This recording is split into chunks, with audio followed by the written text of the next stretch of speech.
grateful to be here. I'm so grateful to be here. Thank you so much for this invitation and just opening and welcoming into, well, I can't get my words out. Welcoming me into your place, into this house. Yes.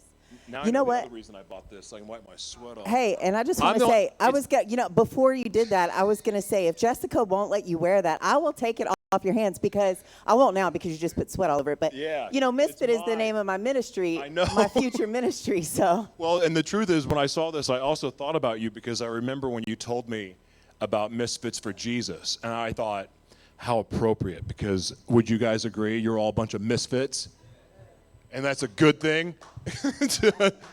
But okay, so you don't just like wake up a misfit for Jesus. You gotta earn that. Mm-hmm. What is it now? Misfit ministry. Misfit ministry. Okay, but it's a misfit for Jesus. Misfit, absolutely. But misfit ministry. Okay, so you don't wake up and just become like the misfit that's serving Jesus. Like, let's get into this. Like, let's talk about, like, where'd you grow up, first of all? I actually grew up right here in Oklahoma. I was born in Tulsa. Well, I take that back. I was born in Tulsa. I grew up in Louisiana, more like the New Orleans area, Slidell to be exact, if any of you are familiar with Louisiana. Forgive me in advance if you hear a little shaky in my voice. So, yeah, I grew up in New Orleans. My mom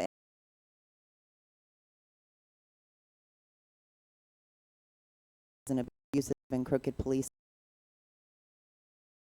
I would, watch this man get dressed, put on his, not really watch him get dressed, but you know what I mean. And he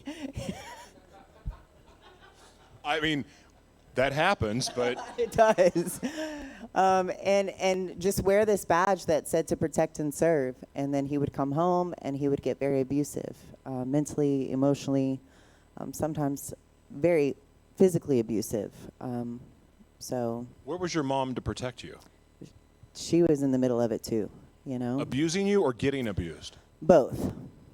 My mom she didn't really physically abuse me, but it was very much of a emotional and mental abuse, and I'm sure many of you have experienced that and can attest to say that the emotional and mental abuse is worse than physical abuse sometimes, because the physical abuse, a bruise, a cut, you might have something, it goes away. That emotional abuse, it sticks with you for the rest of your life. And so I got both from both parents. Well, actually, I think the research shows that the verbal abuse is actually more damaging than even sexual and physical abuse, which is shocking.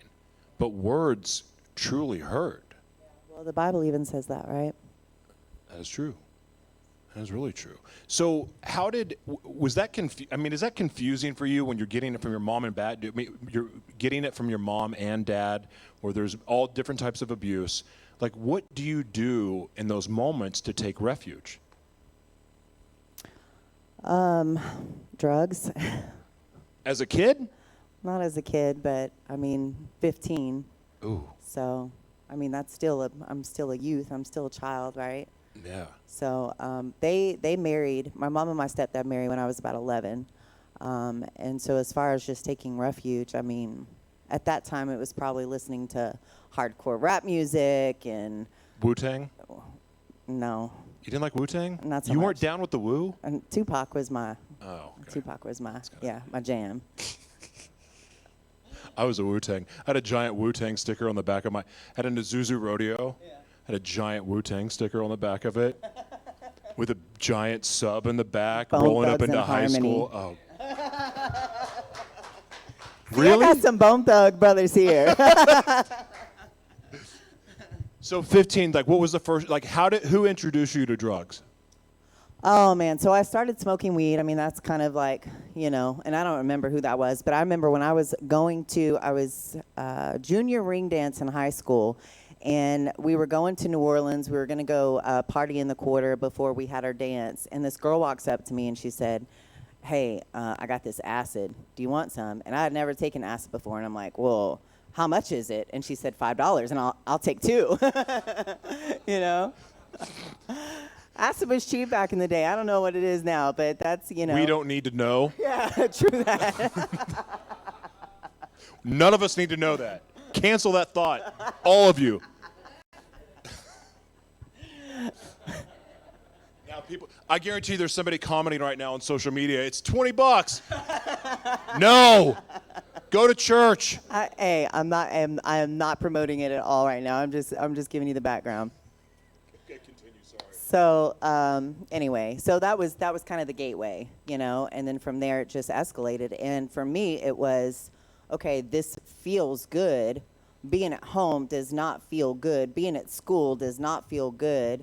At school, I was creating a bad reputation for myself because at home I wasn't getting the love and the attention and the support that I needed. So what did I do? I was going to school looking for it, So I started sleeping around at a young age, and the drugs made me feel good, which became a very, very vicious cycle. So that to me. So did drugs inspire the desire for sex, and then sex inspire the desire for drugs? Did you get that combination? Do you know what I mean? Like, in other words, for me, if I had sex, I wanted drugs. But if I did drugs, I wanted sex. You see what I'm saying? And then and it didn't matter which came first, but they were combined. Oh, yeah. It's like for smoking sure. And drinking, but mine was sex and cocaine and meth. Yeah, 100. Yeah. That's a twisted game, and that starts early. Scary. And I can tell you that from my own personal experience, and I don't know if this was for you, but when that combo happened, it meant I would sleep with anyone to get the drugs, and when I would do the drugs, I would sleep with anyone. And I would do anything to make either one of them happen. Was that the same? Pretty much, yeah. Well, that's a vicious cycle. Now that came for me, especially when I went down the road of crack cocaine. That's when it got really rough. Yeah. And that's when I would sleep with anyone to get the drug and sleep with anyone when I was on the drug. So what kind of habit was it? Was it an occasional social thing, or were you immediately all in on this? No, for me it was of course it started in school and high school, and so it was kind of just on the weekends or whatever, partying with the friends. And then when I barely graduated high school, I had to beg the principal to let me walk because I had skipped so many days of school. But he did, praise God, because my mom and my stepdad, the officer, would have killed me. But after that, when I got into the real world out of high school, I moved out when I was 18, got my first apartment, and I started working in the restaurant industry. And so I don't know if you know anything about the restaurant industry, but that used to buy my drugs there all the time. Yeah. So, you're in the industry where, it's very accessible. Alcohol is very accessible. Late nights are every night, and so that kind of was my lifestyle for many, many years. Well, a lot of people do that, and they get by. They function normally. I mean, they may feel like crap the next day, but they pretty much are functioning druggies and sex addicts, but they're working in the restaurant industry. It's cash, and they can sleep in and stuff like that. So you can get away with it for a while, right? Sure, yeah. I mean, if that's the way you want to live. Well, you did want to live that way because that's what you did. You're right, yep. So how long did that last? That lasted for quite some time until I started dancing in the entertainment clubs. I thought I would take it up a notch. Wait a second. So you went from restaurant to dancing? Yep. So what segued into that? What made you go, hey, this is a great idea? A boyfriend. Really? Yeah. Actually, it was his sister. How does that conversation? Oh, it's the sister. It was his sister. Yeah. So what happened was and this guy, he had just gotten out of prison, and well, actually, did he put that on his Match.com profile? He was just out of prison, and he was on probation, so he wasn't supposed to leave the state of Louisiana. Well, his sister's husband was getting transferred to Colorado. So during this, period of time, I had met him, and I fell in love with him.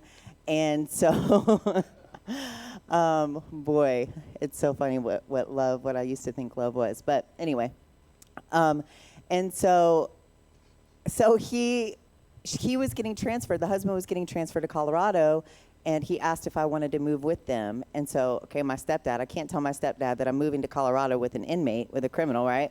So I told them I was just going on vacation to Florida. So we get to Colorado, and we're amped up on cocaine and ecstasy and weed. And his sister used to dance, so she's like, hey, let's do this, because we were all in a hotel room. It was 4 adults and 1 kid in one hotel room. So we started dancing, and yeah, that's it, brother. That's it. And What'd you say? Love of money. Yeah. Yeah, I made, was making some pretty good money and just basically spending it all on drugs. And then one day we got pulled over, and he used a bogus name, and they ended up finding out who he really was, and so they extradited him back to Louisiana. And I stayed with the family for, I don't know, probably about another 6 to 8 months, maybe a year, and then I finally went home after that.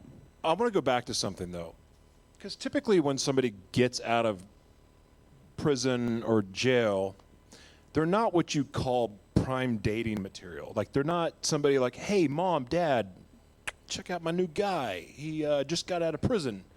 Like, what is the mindset into this guy seems like a keeper? Like, how does that happen? I mean, think about it. My mind was not clear. My mind was already infused with toxins and drugs and sex. And so this guy was just exhilarating to me, so. Well, and I'm not, for the record, I'm not judging, because there was a massage girl that I became friends with. I think my mom knows all this stuff. God, I hope so. Yeah. So, but I was this far gone. Here it is. I'm running a business. Again, the suit and tie, always looking presentable, but I'm doing cocaine 5 days a week, and I'm seeing massage girls 3-4 days a week. I'm doing all of this stuff. I kind of fell in love with this massage girl, so much so that after getting forced to go to rehab, and then I confessed to cheating and all that stuff, and next thing I know, all my stuff is packed and gone. I'm getting divorced for the first time. As soon as I got out of rehab, guess what I did? I went and saw the massage girl at her house. But I was so broken and did not believe that anyone that was normal would ever love me. That's right. And I look at that now, and it just kills me. What's that? You attract what you are, kind of thing. Yeah, like attracts like. That's right. Yeah. And that's really, it's interesting, that mindset, like how hurt and broken we can be. But I'm going to ask you something. Like, the work to get out of that, and I don't want to skip ahead of your testimony. I want to go back to it, but like, your transformation has been so powerful, going from that, where you basically have no self-worth, which I can identify with. I couldn't even walk out to the mailbox without putting makeup on. It was bad. Well, you know what? I'm going to save that question for others. So he goes back, he's extradited, and here you are with that family. Like, what is your mindset in that moment? I was going to marry him in prison. He went back to prison, and I was going to marry this guy, and his sister was going to let me borrow her wedding dress, and I was going to straight up shack up with this guy in the prison. And that is not at all what I would have ever destined for myself. But I thought that I loved this guy, so. Love makes people do some stupid stuff. So, okay, you're done with this family. Like, what happens? Like, where do you go from there? So at this point now we're in Tennessee. He had gotten transferred from Colorado to Tennessee. And it was during the year of Y2K, if you remember that. And so it was wild. So I left there. Actually, let me tell you what happened. I found a letter that he had wrote to his sister. And I didn't have much communication with him personally. But I happened to find this letter, and in this letter, he just was like, he didn't mention anything about me. He didn't say, like, hey, how's Tyler doing there? Like, how is she? Like, there was no concern for me. And I just felt like if this man really loved me, he would be concerned about how am I, what's the word? Like, how am I getting along without him being there and being with the family and not really knowing the family, those kind of things, right? And it just didn't sit well with me at all. And so I went to the dog pound and I got a puppy and I drove home to Louisiana. It's funny you say that, because my mom used to joke with me all the time. You're like, you don't need a woman, you just need a dog. She was right. Yeah. I mean, until now, with all apologies, Jessica, but no, seriously, like, I mean, sometimes we're just lonely, right? But okay, anyway, so you get the dog, now you go, like, so you go back to dancing? No, so I went back home, and at this point now I was staying with my mom and my stepdad again, and I think I went back to waiting tables. But the drug addiction just continued to escalate and get worse. Wow. Yeah. So where did how did you get into prostitution? Like, that's the part that I'm wanting to understand, because you dance and you have the sense to go back to the restaurant industry. Well, I went back to the restaurant industry when I came home from Tennessee, because I had, like, waiting tables for me was kind of a staple job. Like, you can go anywhere to any restaurant. If you've been a server, you've been a server at any restaurant, basically, right? So I knew I could easily get a job. So that's what I did. And at some point, honestly, a lot of it is a blur, but at some point, I ended up in New Orleans by myself. And at this point, I was renting a hotel room every night, and now I had gone back to dancing off of Bourbon Street. So dancing in Bourbon Street, getting a hotel room, within this, the economy had hit, and we were suffering at this point. And so the strip clubs were not, there was not a lot of business, there was not a lot of money to be made, so I ended up going on the streets. So I couldn't afford to get a hotel room every night anymore, so I started sleeping at this time in my car. So now I'm sleeping in my car, and days have gone by, I haven't taken a shower. I would go into like a Circle K or something to brush my teeth. But I was so embarrassed and ashamed to go into the strip club to try to make money because, I haven't had a shower. So, but I would still go, and, they would make fun of me, they would mock me and all that, but I would just do what I had to do to make, a little bit of money to get some cash or maybe some dope if I could find some. So ended up where it was, I was homeless on the streets of New Orleans. So if I wasn't in my car, I was in the park. So I was either sleeping in the park, just kind of roaming around New Orleans, homeless. And at this point, just didn't even want to go back into the strip club. So now I'm just thinking, like, my life is going to end like this, basically, But let me tell you, so I decided if I'm going to live like this, if I'm going to be homeless, then I want to go to Florida so I can at least be on the water and be homeless on the water. I mean, that's reasonable, right? Yeah. Yeah. So I went into the club one day, made some money, and was able to get my car, put some gas in my car, and put some food in my belly, drove to Florida, and long story short, ended up finding the nearest strip club in Florida, and made some money that day, rented a hotel room that night, and met up with some crack cocaine dealers. And that's kind of where it began. So, well, I say that, but not yet the prostitution, but you were asking about that part. I'm kind of leading up to that part. Okay. So, met the crack cocaine dealers. They're like, hey, and, I have my car, and they're like, hey, if you'll drive us around, we'll keep you supplied with dope. And I'm like, bet, that sounds like a good idea. So, we did that for about a week and a half. And one day we got pulled over, and the cop just, instantly was suspicious, made us get out of the car, searched my car, found the paraphernalia, found the dope, took us all to jail. So I called my mom from jail. This is the 4th time I've called her, because I've already been arrested 3 times in New Orleans, and each time she bailed me out. And my mom said, if you're going to live your life like this, I can't have anything to do with you. And so I said some very unlife-giving things to her, and I hung up the phone. And I love you, Mom.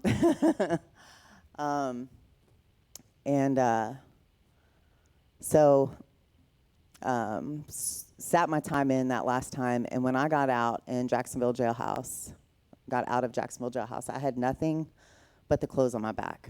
I had no money, I had no identification, I had nowhere to go, I had nothing. I literally had hit my rock bottom. And so I literally just started walking the streets. And I remember when I was locked up one time, a girl telling me that she had done prostitution. I'm like, I mean, I'm good at sex. I've had enough of it. That's what I'll do for money. So that's kind of how that began. How long were you in that? Let's see. I was on the streets of Florida for probably about 3 or 4 years and incarcerated 13 times. Can somebody come close his mouth?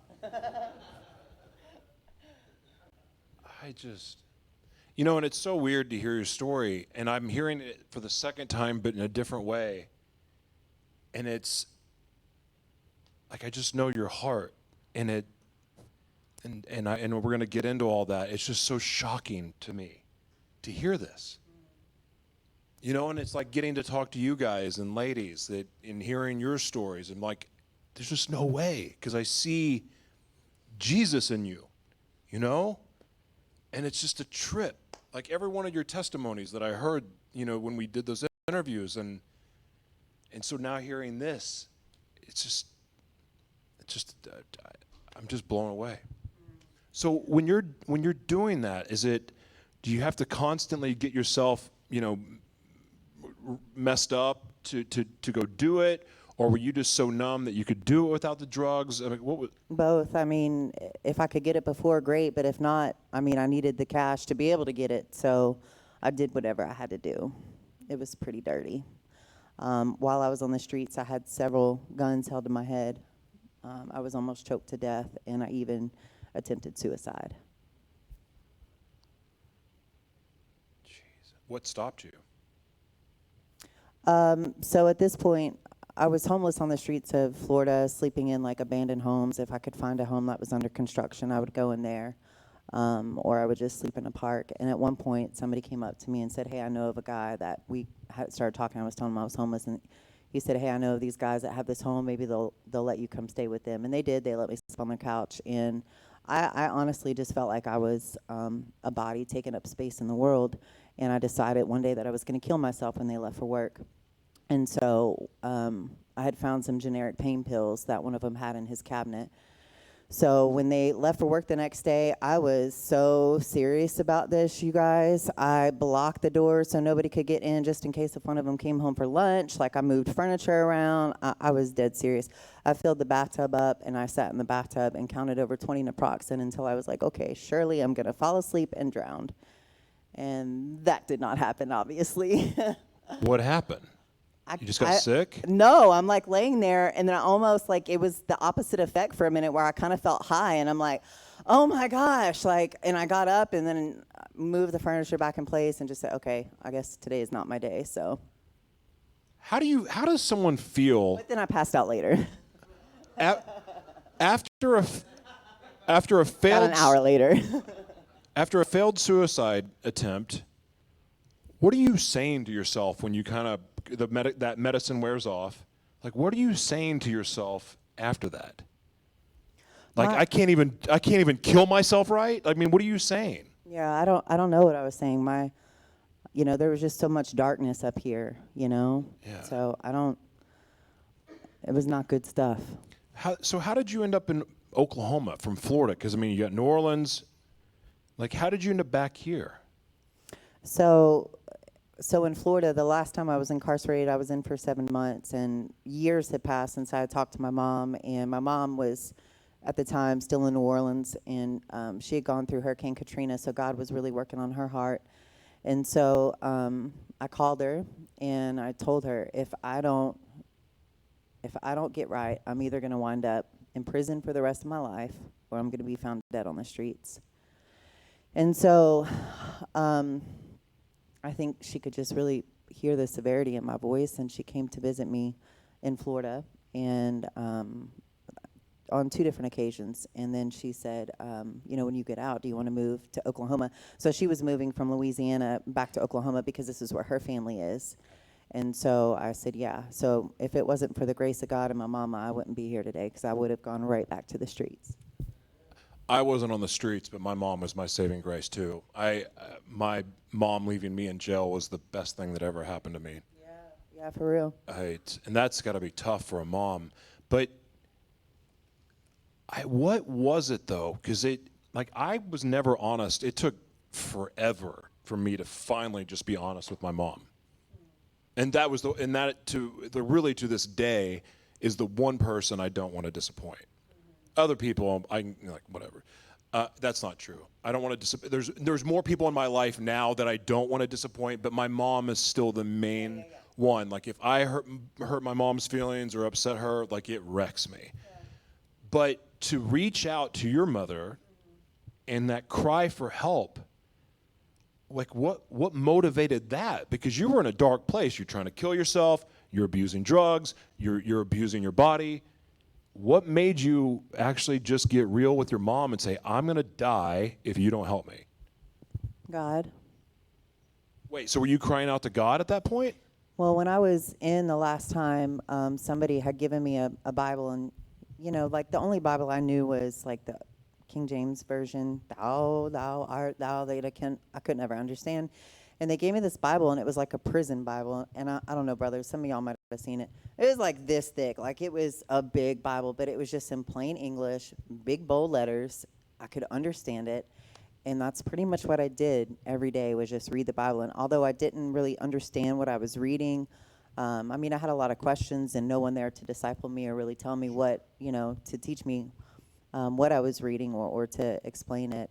I just really feel it was in that time that God was just really beginning to minister to my heart and prepare me for what was to come. Yeah, that's wild. Like I only asked for a Bible because they wouldn't give me a magazine to read in jail. But I agree with you with the King James. Like every time I'd try to read it, like who talks like this, And like these names, like who names their kid that? Like, it gets really, it's kind of like, this is not exciting for me to read, but you know what? When there was no other option, that's what I had to read to distract me from the crazy noises all the people next to me and the cells next to me were making. Yeah. But you just went, like, what was the inspiration to go seek the Bible, though? Like, where did that come from? Was it in jail? I believe it was when I didn't grow up knowing God. My parents, you guys, an abusive and crooked police officer cannot be a Christian. If so, he needs some work. He's probably a Baptist. Yeah. I didn't say that. I take that back. Sorry. It's not about religion. I know. I take that. I was just being mean. But Catholics are next, so just wait. I did get invited to church when I was about 12 years old from a friend, and I started going to that church every Sunday. So I would go to church for 2 hours on a Sunday, but then I would go home to dysfunction and abuse and neglect and, abandonment, all those things. And so, but it was kind of like that was my I don't know, I was just receiving some kind of hope, that I didn't even understand the fullness of it at the time. And I remember sitting on the pew and the pastor leading the people, giving the invitation to Christ. And I remember at 12 years old asking the Lord to come into my heart and save me. And I didn't understand the reality of it, And again, I didn't have anybody that was backing that up to teach me and say, hey, do you understand what you just did? Do you understand the decision that you just made? Like, let's walk this out. Yeah. But I believe that it was in that moment that Jesus saved my soul. And that's what kept me, like, I wouldn't say safe on the streets, but, I didn't die. And technically, I guess he did keep me safe on the streets. But, and so I think it was just that hope. Like, it was that seed that was planted when I was 12 years old. Yeah. So when I was locked up that last time, it was just like, okay, this is the only source of hope that I can cling on to. Wow. That's great. I didn't even think about that. Like, I'm out of curiosity, guys. How many of you gave your life to Christ like in the early years of your life and then went south? You? Oh, geez, a lot of you. Wow. Do you believe it was a real salvation at that time? Yeah? Fascinating. I just pretended. Yeah. I did it because of Vacation Bible School in Falls Creek. Yeah. But then, I was getting nookie in the devil's bathtub. You know about the devil's bathtub? Okay.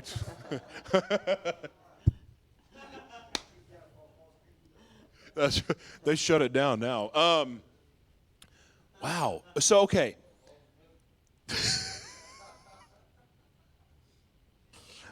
We need microphones in the audience now because I hope the cameras pick that up. Okay, so when did you feel Jesus came in and took the wrecking ball and just changed everything? Because when the course change? Well, Because you had a dramatic change. so I feel like for me it's been a process. Like it's not been. So wait a second. Are you saying the giving your life to Christ is a journey? Absolutely. Interesting. So you mean you don't have to, like, once you're saved, you're not perfect and everything's okay? Absolutely not. Really? Yeah. Wow. Why don't they teach that in church? I don't know. They should.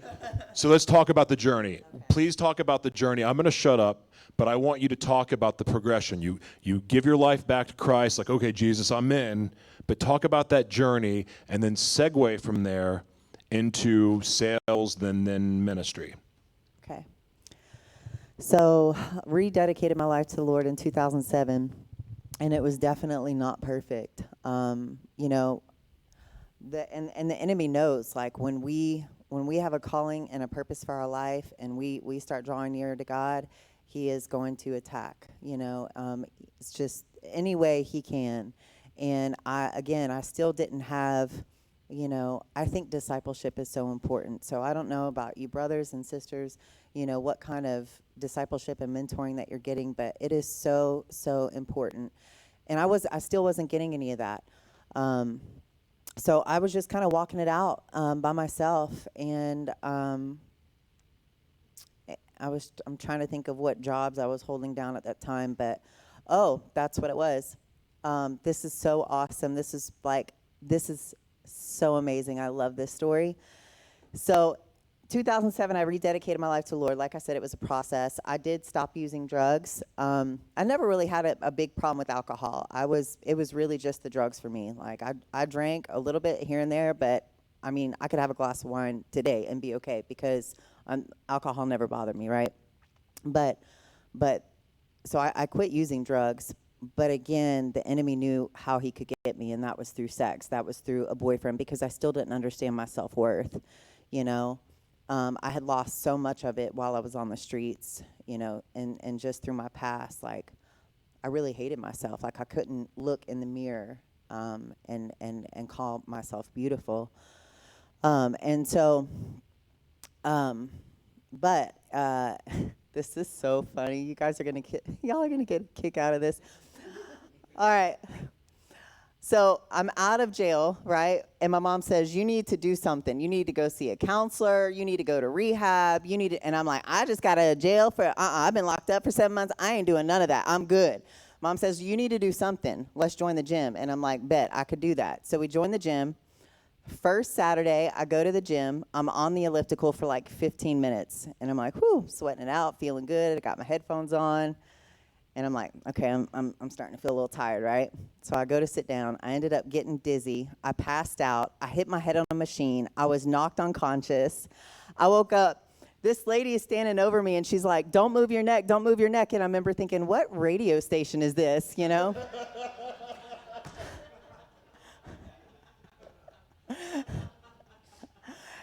And so I came to and realized there was a dozen people standing around me, and they had to put me on a stretcher. They rushed me to the emergency room. You guys, I wasn't even out of jail a week yet, okay? And here I am in the emergency room, $4,000 in medical bills and staples put in my head.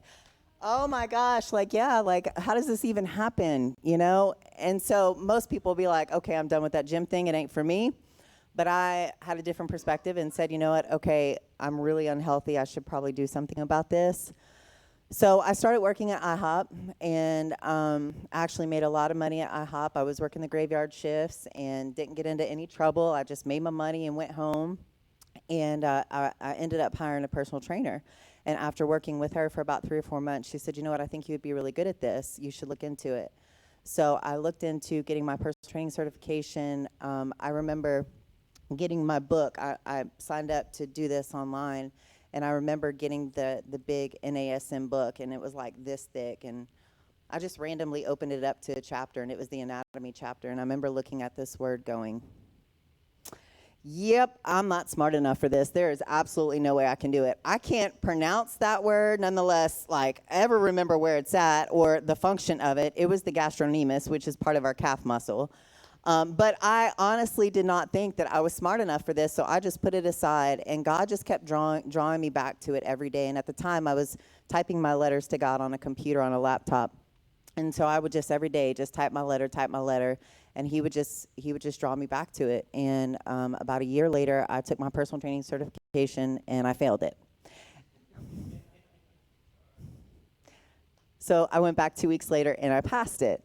And when I tell y'all that I was sitting in my car, and I will never forget the joy that came over me, and I'm just bawling in tears, praising God. Like, I cannot believe, not even 2 years ago, I was on the streets, and now here I am with this personal training certification, and I get to help people on their road of health and fitness. It was so amazing, Josh. Oh my gosh, it was so amazing. So I did that for years.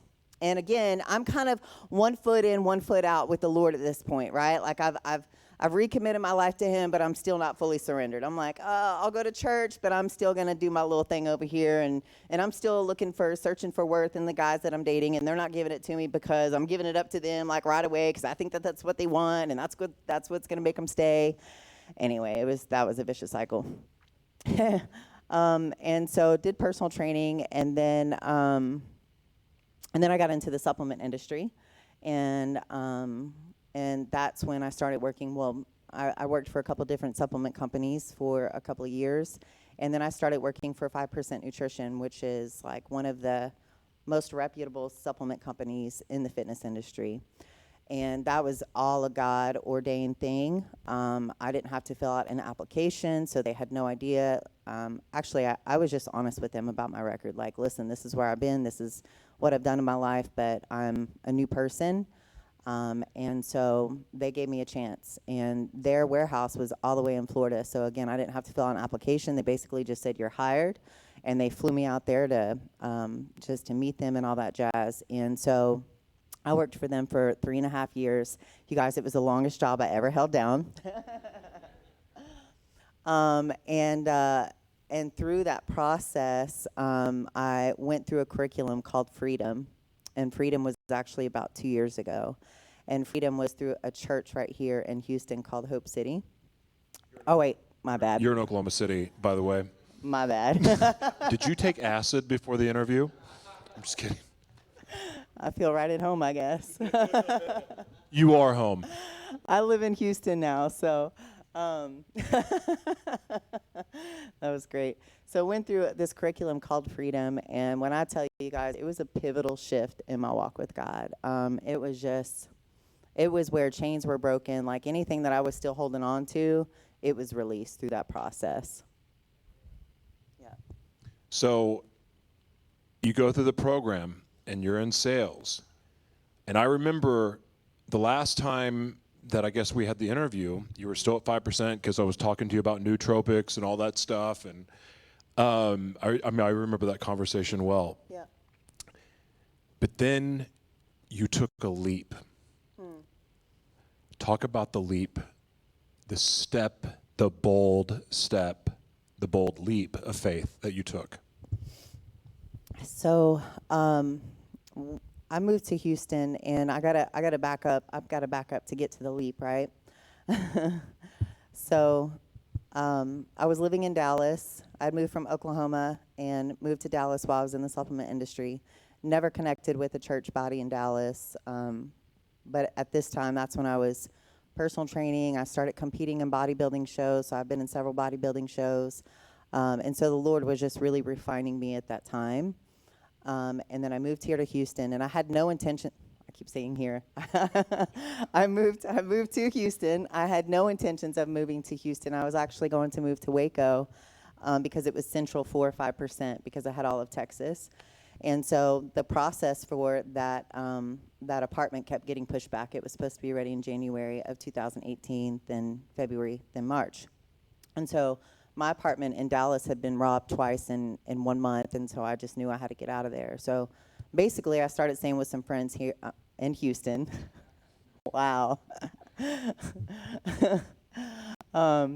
So started staying with some friends in Houston, and I was with them for about 3 months. And during this 3-month process, God just started opening up all these amazing doors where I started going into the juvenile detention center and mentoring.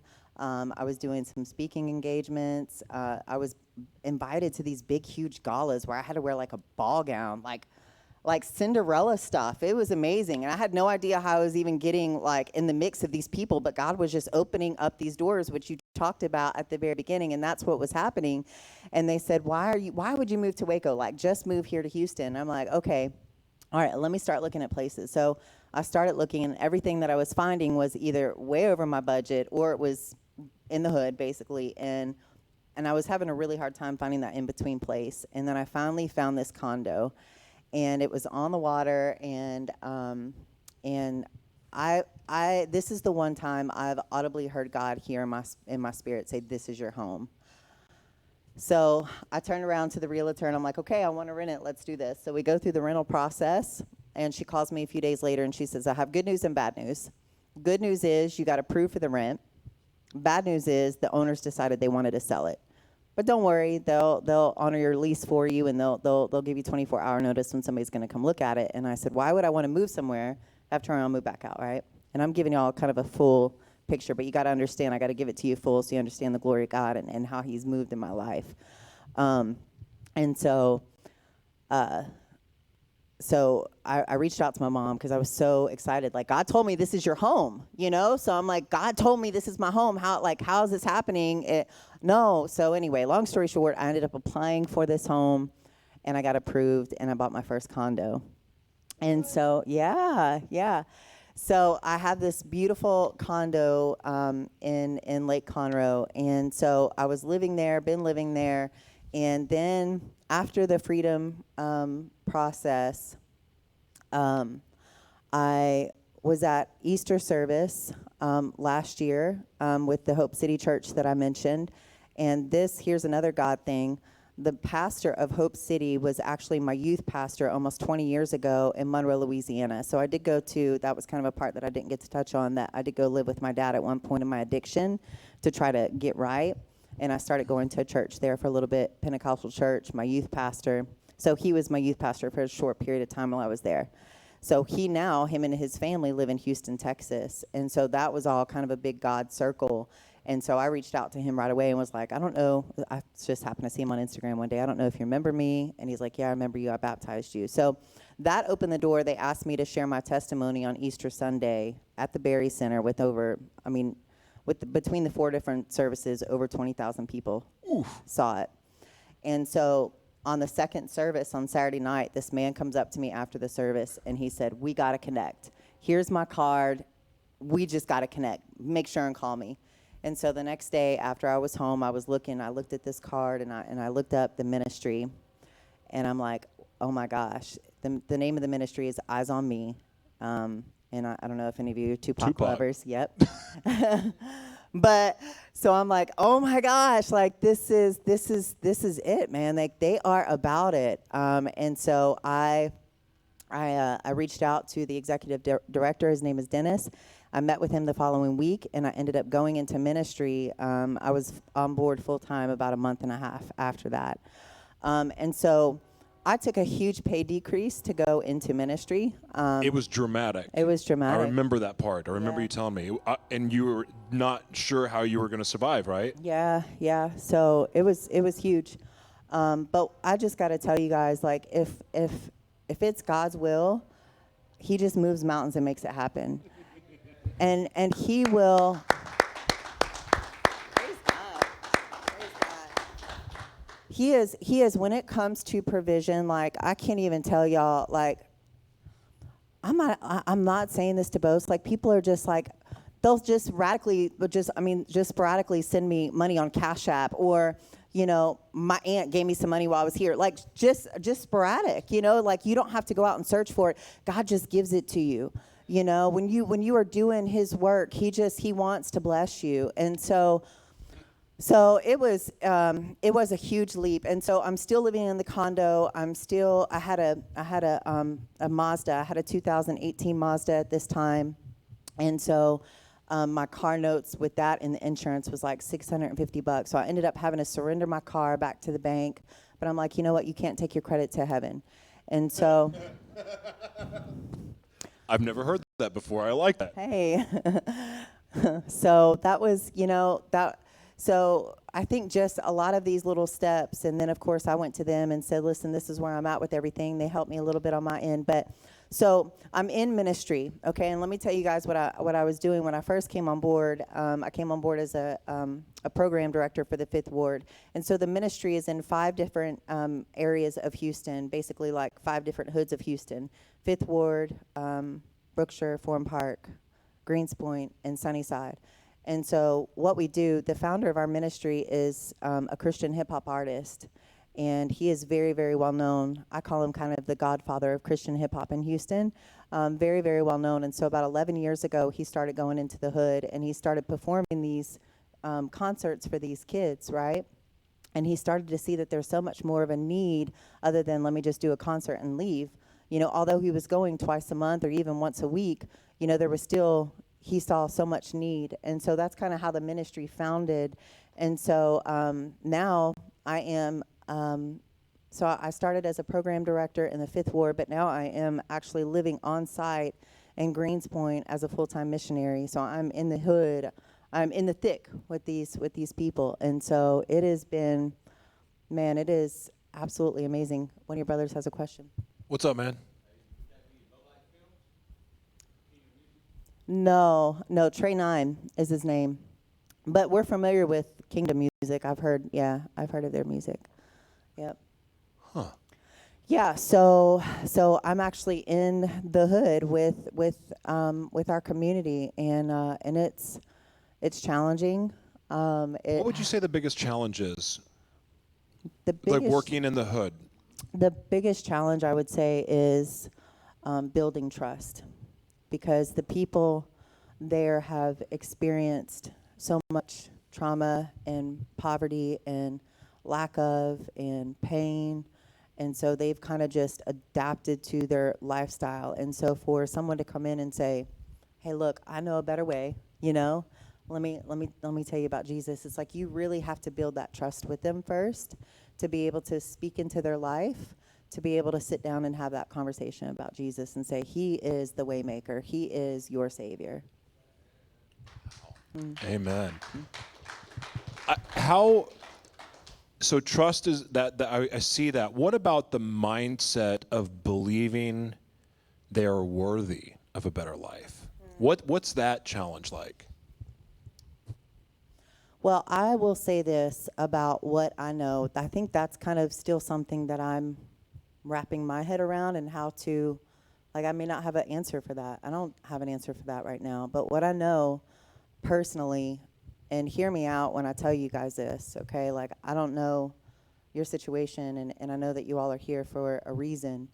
But the process that I went through, I told you I've been incarcerated 13 times, but outside of that, and I saw a counselor here and there, but I never found one that I could connect with.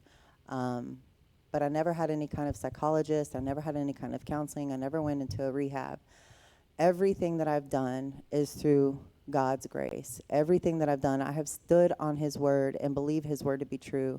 And Romans 12:2 says, do not conform to the behaviors and customs of this world, but let God transform you into a new person by changing the way that you think. Because that's where it's at. It's in the mind. So if you can allow him, God, I trust you, and I don't know, what the future holds. I don't know what your plan and purpose is for me yet, but I'm asking you to transform me into a new person by changing the way that I think. And that is what he has done with me, and I give him all the glory and honor and praise. And yeah, so when it comes to the Renew Mind, that's what I want to be able to share with them.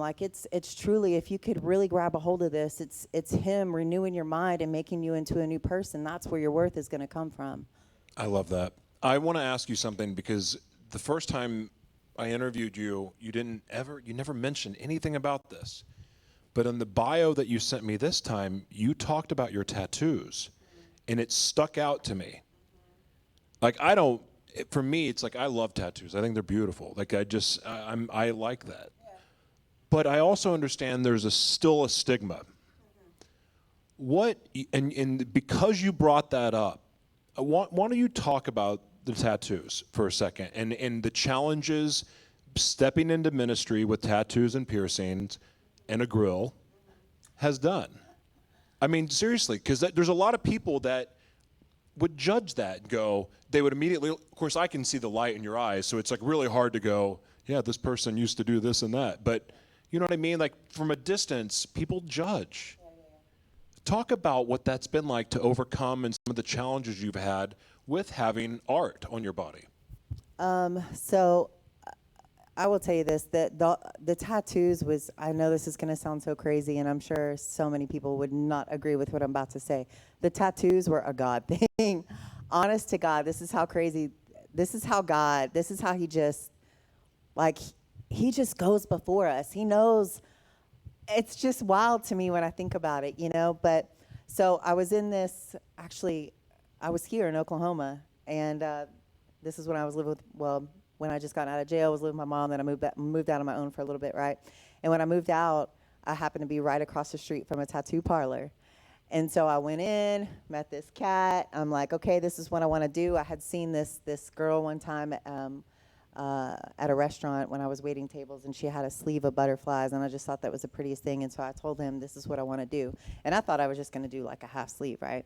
And so we start with the half sleeve, and I'm like, okay, we did the half, I got to do the full, and then we did the right, and you got to do the left, and you got to start on the legs. Like, I'm tattooed all over.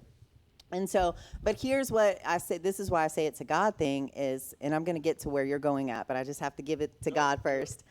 So I was personal training, right? And so I started bartering with the tattoo artist. So we started trading services where I didn't have to pay as much for my tattoos. So I probably have $10,000 worth of tattoos on my body, like so much money, but I didn't have to pay all that. God is so good. And so, but let me tell you, when I first really started getting tattooed, I felt like it was an identity issue, honestly. I wasn't doing it to be cool or to fit in. It was because I had an identity issue. It was because I was so ashamed of who I used to be. And I thought if I could just cover up my body, you know, that no one would recognize me for who I was. So the challenges that came with that, you know, obviously, you know, with jobs is very challenging. I remember one time, serious talking. I remember one time being in a grocery store, and I was walking down the aisle, and this kid was kind of like in the middle of the aisle, and the father grabs the kid because I'm walking, and he grabs the kid, and then he like puts the kid behind him, you know, like I'm going to do something to him. So there's a lot of, you know, like you were saying earlier, there's a lot of people that will just look at you and judge you. But guess what? People are going to judge us regardless, you know. It doesn't matter. And so as long as you know who you are in Christ, then it doesn't matter what anybody else says. And if you know who you are in Christ and you get the opportunity to share the love of Christ with them, you know, then you're able to really break down those walls of judgment that they, you know, that they have put up. I think too, you know, we're having to cover our faces now, and so you can't see people smile. But the thing is, you can fake a smile. I can smile at you and be telling you to go F yourself at the same time, you know? But the eyes, you know, your eyes in the light, when you have the light of Christ in you, I mean, I think it radiates through your eyes. And it seems like, you know, we need to probably make more eye contact with people instead of like looking at like going, you got those shoes from Payless and blah, blah, you know, like, and then judging the clothes. I mean, the high school I went to Westmore, and, you know, it was like, what was your tag? You know, do you have the little, is it a real polo on your shirt, or do you have it sewn in? Cavaricci. Yeah. Or, you know, but and there was, people judged based on clothes and things like that. But I think if we spent more time looking at each other in the eyes, we would see the light or go, ooh, I need to run away from this person, you know, because, you know, you can see evil in people's eyes. Anyway, I had no point. But because I keep thinking about, like, I'm looking at you in the eyes, and I can't help but look into your eyes because of the light that's coming out of them, and so it's speaking to me. And at the same time, I know if I was to come from a place of judgment, it would really easy to to say all kinds of different things, right? And we do that to other people. We judge based on appearance, but not what's in our heart. And I believe what's in our heart radiates through our eyes. Is that true? Is that biblical, or did I make that up? Well, it is biblical. What's in your Miles? heart will radiate through your mouth, basically. Oh yeah, there you go too. So in ministry though, like, and this is why I say how God went before me, is now because of where I'm at as a missionary, like, it's like an automatic, people just like, okay, this chick's cool. I mean, people try to sell me weed, and they try to, and I'm like, no, bro, I got the love of Jesus, or, I'm on the Jesus high, but there's like there's not that wall, whereas some people might come in and they're like, oh, that's an undercover, So it's like he's using it now to glorify him, in that place. So that's the best part, I think, about Jesus, is he will use everything you give him. Yeah. Everything. So it could be the tattoos. It could be a disfigurement. Somebody has an amputation, or I don't know. I mean, it could be anything. God will use it if we'll give it to him. Yeah. If we have an insecurity, whatever it is, surrender it to God. He will use it for his glory through us. Yeah. And that feels amazing. Like, there's no greater joy in the world than having something that used to hurt you, embarrass you, shame you, be used for God's glory. Yeah. Amen. Isn't that the best? So talk about the ministry and what you guys are doing in I want to say 8th Ward. Am I wrong? 5th Ward. Well, we're all over the place. Okay. But, yep. And I don't really understand how the ward stuff goes, but like, talk about what you're doing as a missionary in the 5th Ward. I mean, it's really just doing life with these people, finding out what their needs are. We do discipleship. Right now, we do the Hip Hop Pope. So Hip Hop Pope is kind of our main, it's the main way that we really begin to cultivate in the area. And that, you've got kids that are coming out, you've got parents that are coming out, and they hear this hip hop music going on, and then we get to, share the love of God with them. We have free food. And so that really allows us an opportunity to be able to meet some of the residents, to be able to start to cultivate those relationships. And then they see, okay, these people aren't here, just once every 6 months or once a year. Like, they're serious. They come twice a week or twice a month. And so that's what we do. We've been doing that in all 5 communities for 11 years. Well, we haven't had all 5 communities for 11 years, but we do all. So that's what we do. That's kind of where we start. And then each community is different. Like in Greens Point, where I'm a missionary at, we have, kind of different programs and things that we do for the youth, for the kids, for the parents. So like feeding the kids every day after school, which we haven't been able to do because of COVID, but having a Star Players program for boys, which is like a mentorship program for the boys. We started an educational program for the adults.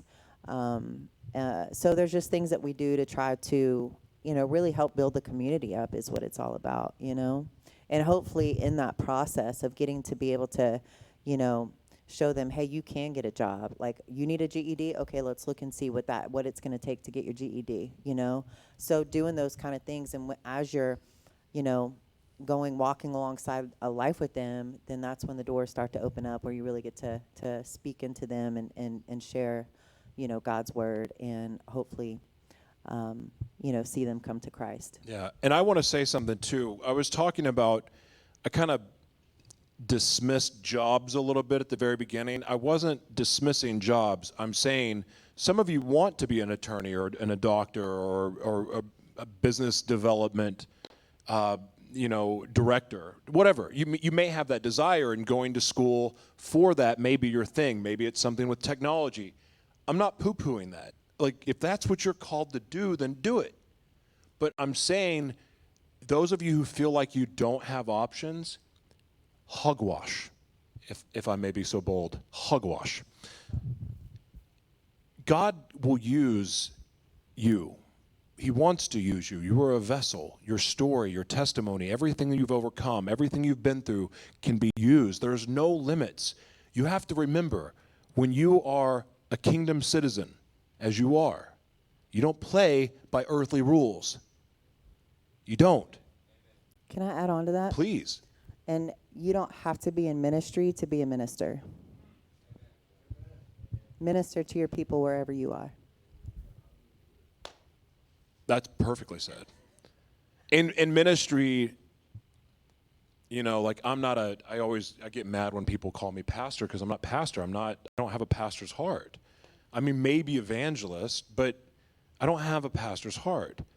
But at the same time, ministry, the way ministry is changing and evolving, look, let's just be real.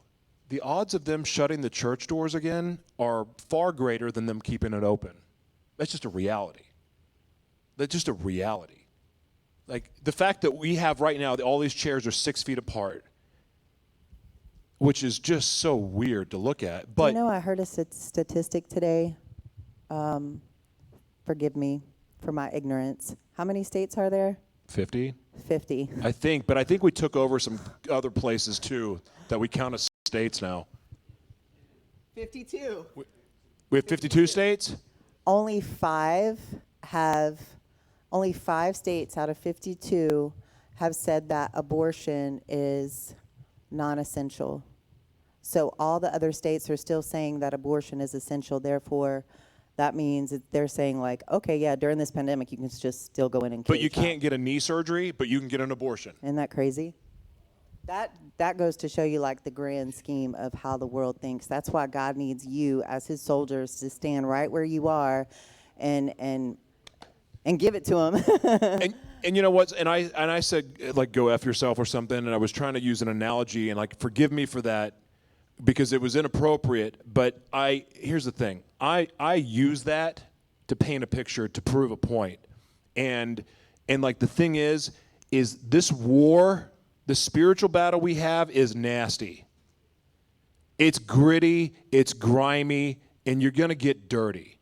But that's what you guys were born for. That's what you're born for. You're not born for pretty and sit behind this is a pretty pulpit. Is this a pulpit or a desk? I think it's actually a bar. This is a bar. I really think this is a bar. Now that I think about it, is there ice in here? Okay, no. But dude, the rules have changed. Like you guys, when I told you you're born for a time like this, it's because things are getting nasty. Do you think God can use God's going to use everybody, but like it's not prim and proper time. The crap that's going into the world, the fact that abortion is just, it's a license to ill. You have a license to abort, but you can't get a knee surgery. If you need a back surgery, you can't do that. Yeah. You can get your whiskey, but you can't come to church. Yeah. It's like, it's kind of messed up. But guess what? So is the war that you're going to go into if you choose. You guys, this is why I love being a part of this ministry, and I'm so excited to watch this ministry grow, not just in Oklahoma, all over the world. Okay? Because you guys are going to inspire other warriors. You're going to help wake up other warriors. You are warriors. You're warriors. That's why I was saying discipleship is important too, because when you disciple someone, you know, and then they go and disciple someone, it's a multiplication. And so you just start growing and feeding, you know, and that's what we need right now. Yes. It's not time for sissies, and none of you are sissies. Yeah. I'm still scared of all of you. Just kidding. All right, so what, like, I mean, I love this ministry that you're doing. Like, what, do you have an idea of what's next? Or are you just good where you're at? Because you're driven, you're ambitious, yeah. And you have a fighting spirit about you. Yeah. So I would imagine you have big goals for what you're doing now. And I also believe, and I honestly believe this, that God is going to use you all over the world. But what's next for you?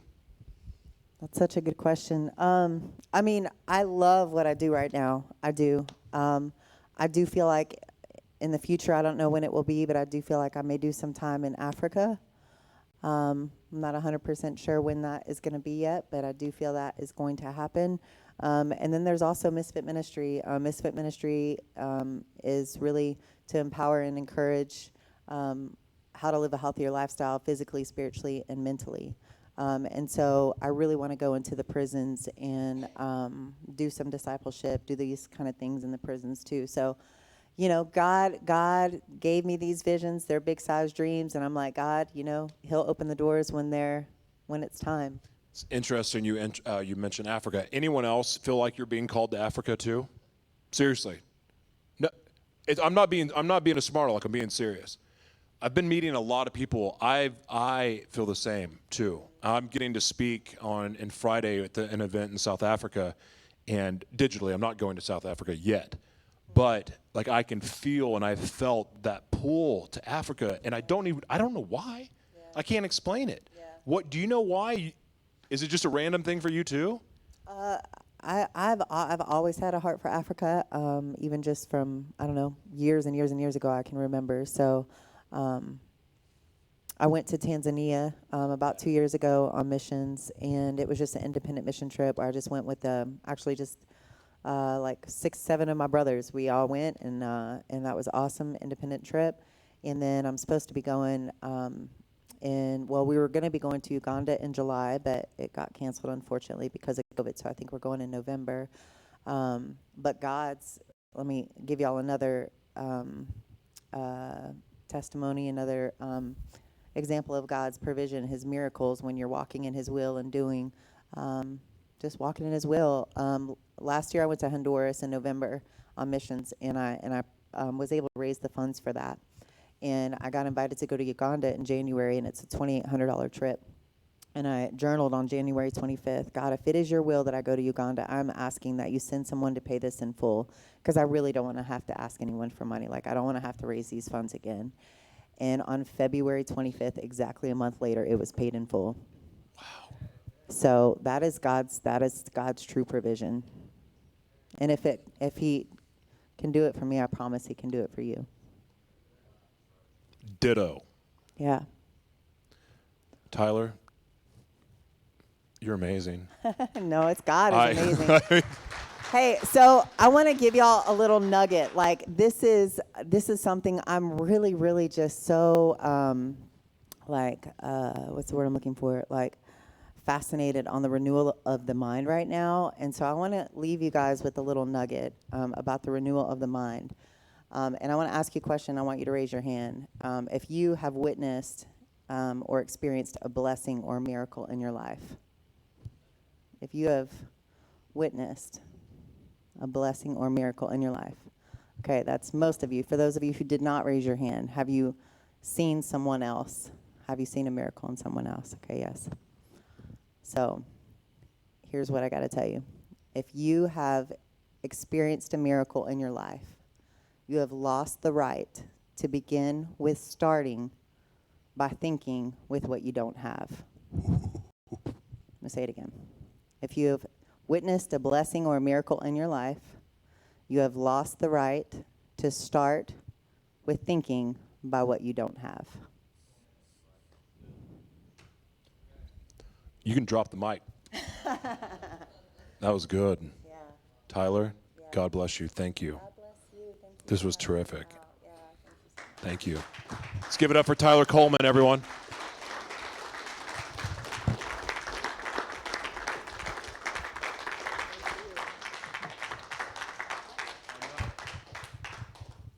I like to wear black. My mom said, why don't you wear the white shirt? I'm like, you can see my sweat through it. She goes, you can see the sweat through the black shirt. So, black shirt indeed, so I can hide my sweat for now.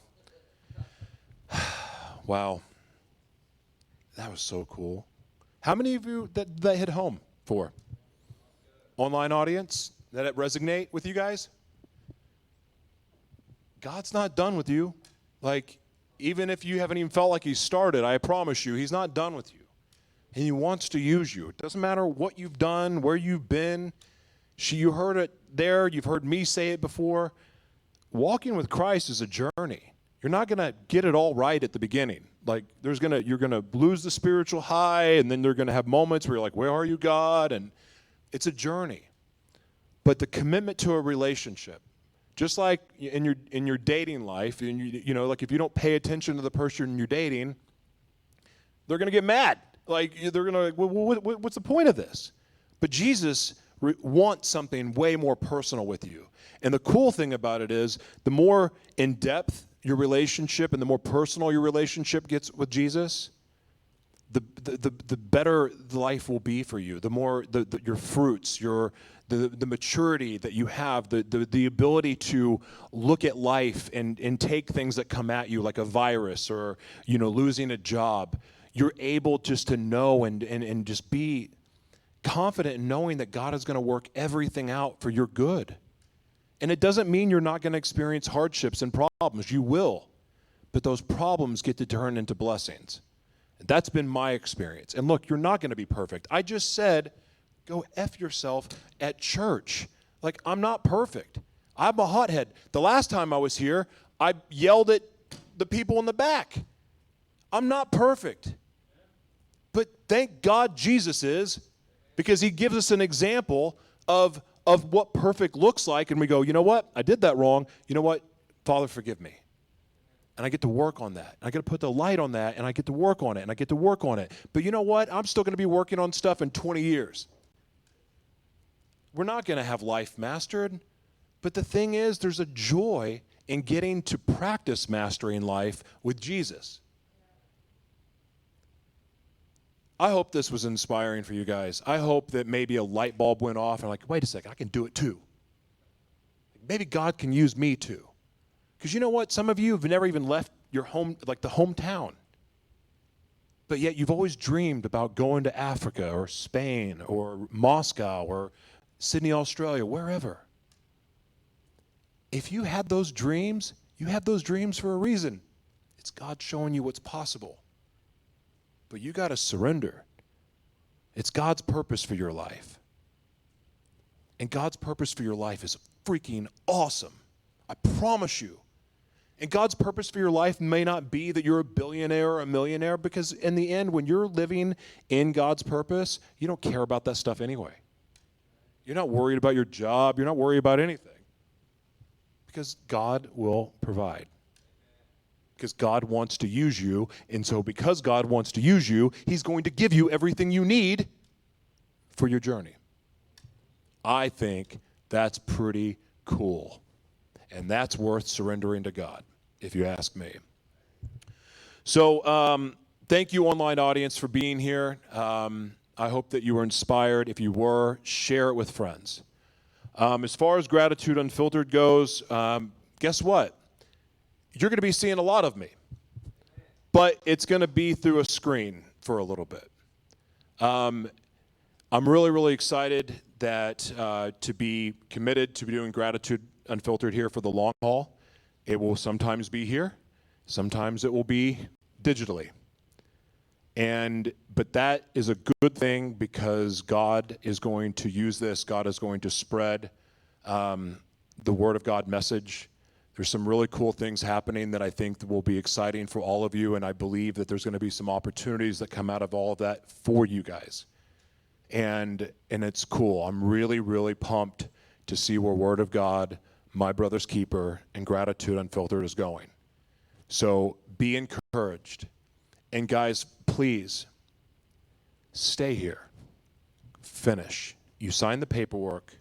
You're committed to stay. See it through. Because what's happened to all of the people that have quit, the people that have left, and I said it months ago, what would happen? If you break this commitment, how many other commitments are you going to break? Stay. Finish the race. Finish the race. Let God equip you and prepare you. It is worth it. It is worth it. Look, sometimes there's detours. Sometimes there's unexpected things that happen. I thought I was going to be in San Diego months ago. I'm still here. You know what? Thank God. Because I wouldn't have missed this for anything. Getting to interview you guys and do those testimonies was the coolest experience of my life. Like, if anything I ever not accomplish in my life that I've gotten to do, that was one of my favorite moments ever. I learned so much about you guys, and then getting to see the response from the rest of the world about you all. I'm telling you right now, the reason why I'm saying finish, graduate the program, get your T-bone steak and your $20 or whatever they give you. I don't know. The T-bone steak at least. Get it. Get it. Because if you finish it, you'll get to see what God has for you. It is the safest plan of action for you is to finish. Your kids can wait. Your wife can wait. Your men can wait. They can wait. Finish. Please. Because I see what God wants to do for you guys. But finish. Because if you finish this race, you'll finish the race God has planned for you also. Do you understand? I love you guys so much. Like I'm not saying goodbye because you're going to see me and I'm going to be here physically, but I am leaving town for a while. But I love you guys, and you guys have meant so much to me. You've helped build my faith. You've helped build the boldness that I have to carry out God's purpose for my life, to stay faithful to that, to stay obedient. You guys are my family. You guys are my family. And I want you, like, please finish. Because I want to be able to see God use you for what I know He wants to use you for. Heavenly Father, thank you so much for My Brother's Keeper. Thank you so much for the sisters of My Brother's Keeper. Thank you for the leaders of this ministry, all of them. Thank you for the people behind the scenes that have sowed into this ministry. And those of you watching online, listen, I believe that you sow where you want to grow. If you believe the vision of My Brother's Keeper and Word of God Church, if this aligns with your vision, if you believe in what's happening here, sow into this ministry. Anything you can give. There's a GoFundMe that's going to come up on the screen.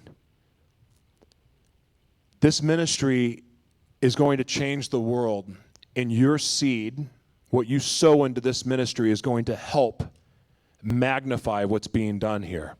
This is a global ministry. This is not northeastern Oklahoma ministry. This is a global ministry that is out to change the world. And Father, I just ask that you bless everyone that is watching right now, but those who are sowing, that are taking that leap of faith and sowing in a time like this when maybe finances are a little bit stressful or things are a little bit tight, but them taking that step into faith and sowing in this ministry to support these men and women so that they can continue, these warriors for Christ. I just ask that you just bless them extraordinarily, multiply their seed for giving, for believing in this ministry, for these men and women. Father, I also just think that anyone out there that is struggling with the past, you know, maybe a past pain or past hurt or a feeling of unworthy, a feeling of I don't have a purpose, or how can God possibly use me with everything I've done? Father, I just ask that you bring peace and you put peace on their heart. Just bless them with peace and a knowing that everything that they will surrender to you, everything that they will lay at your feet, Father,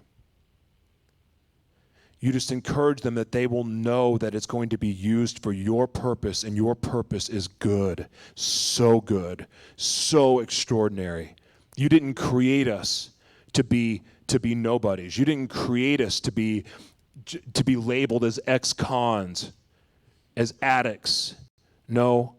We are citizens. We are kingdom citizens. We are children of God, and you created us for extraordinary purposes.